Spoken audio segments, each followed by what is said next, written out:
thing might look like nothing more than a miniature skateboard, but for a growing community, it's become much more than just a hobby. It's a creative outlet, a competitive sport, and for many people, especially in the autism community, it's a way to improve focus, regulatory, sensory input, and really find a sense of calm. The tiny, repetitive movements and challenge of mastering tricks can provide both therapeutic benefits and a confidence boost, all while building an inclusive community. And plus, it's a lot of fun, okay? It is a lot of fun. You guys are taking a live look right now. We're in our Fox 5 newsroom, and we're doing some tricks right here on this table and this mini skate park that we have set up from our friend at PopUp Parks. Thank you guys so much for being here this morning. Thank you for having us. Just introduce yourselves and what you guys are all about, where the park is from.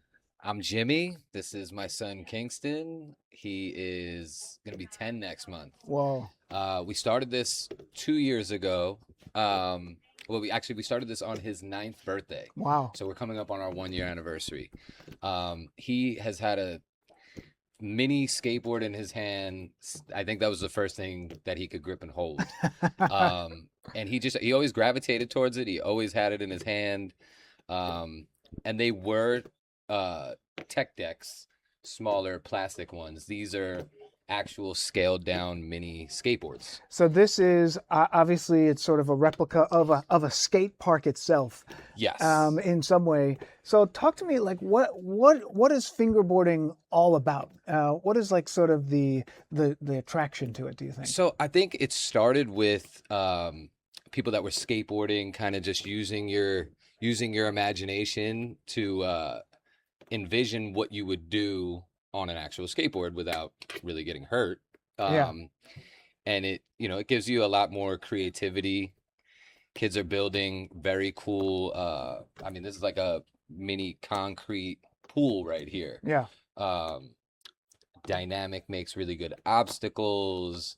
Sausage ramps make some benches and boards. This right here is silent obstacles. So the clicking can get a little annoying for parents. So I feel like this company made this specifically for that, to quiet it. There's like all this technology in the bottom of it, so it's much quieter. much quieter. It is much quieter, yeah. But I kind of like the clicking too, though. It's kind of cool. I do too. I do too. And I mean, for you, were you a skater, like a traditional skater? I've been a skateboarder my whole life. Yeah. But when I was younger, tech decks and fingerboarding became big in like the mid 90s. I never imagined it would grow to this. When I was doing it, I was really just envisioning what I would do outside on my skateboard and go and do it. Right. Now seeing how he does these tricks is pretty incredible. And just seeing the community of kids is really great. The age range is wild. So when I say kids, a lot of the kids are about, I would say, like 25 to 30. Wow. But we've been getting a lot more since we started PopUp Parks. We have a space in Chelsea, Manhattan, and It's okay. board down. We have a space in Chelsea on 25th and 7th, and we've been hosting events. We have over 10 fingerboard skate park tables. We just brought some of the obstacles today, but I've seen some of the events that you guys have. You get a good crowd. we get a really great crowd. I know you've had some events up in like Boston and things along those lines. So you guys are up in Boston. There is that's like kind of the mecca. Guy Mike Schneider, when he was my son's age, brought wood fingerboards from Berlin. For some reason, Germany was making really great products, and he brought them here. He has a company, Flatface, that has a warehouse with like 25 big tables. Interesting. And he hosts big events up there. We just came back. We did Fingerboard Con. It's pretty incredible, to see 500-600 kids take over a hotel in Tewksbury, Massachusetts. That's funny. For 3 days. And part of the reason why we're together is because we have a mutual friend. Yeah, our little homie Luke. Exactly, Luke, and Luke obviously is has autism, Yep. and this is something that really helps him.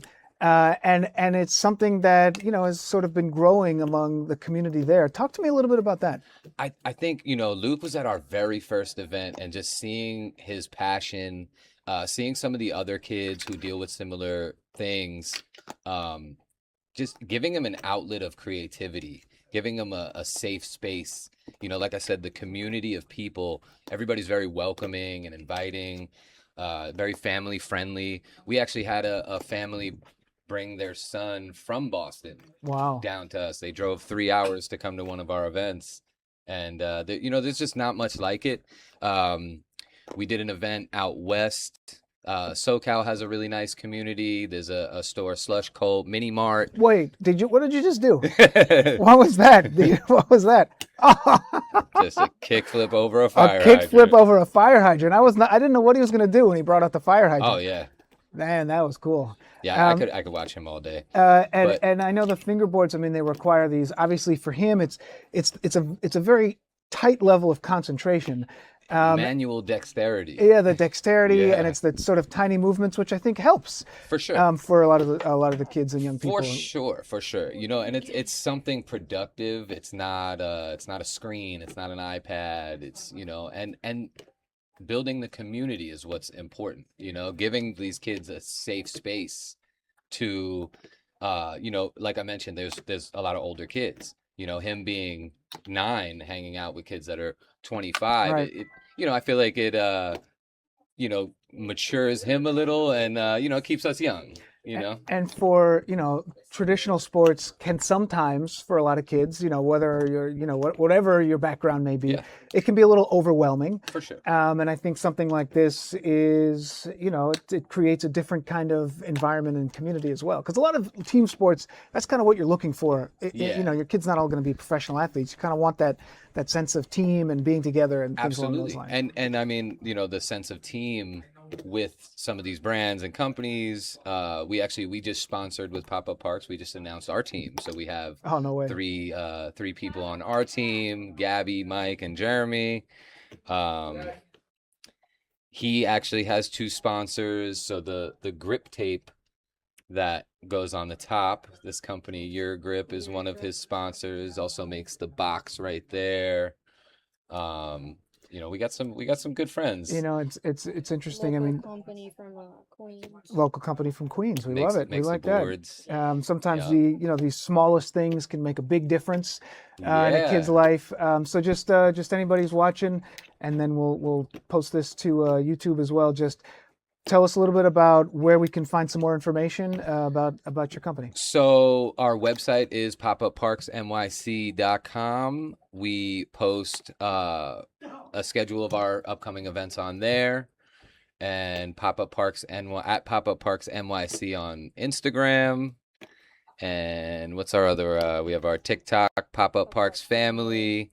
This is FB Kingston, fingerboarding, FB Kingston, not Facebook.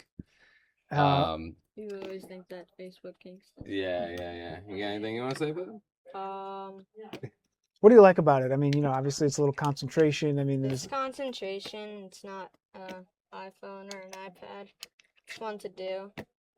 If you do it for a while, it hurts your shoulder, but get a little workout. Yeah. And we've had you doing it for definitely get a workout. We've had you doing it for 10 minutes straight. Guys, thank you so much. Hope everybody checks out Pop-Up Parks. Shout out to our man Luke, Shout out Luke, for sure. and his folks. We appreciate it. And so, yeah, go Definitely. ahead. We appreciate you having us.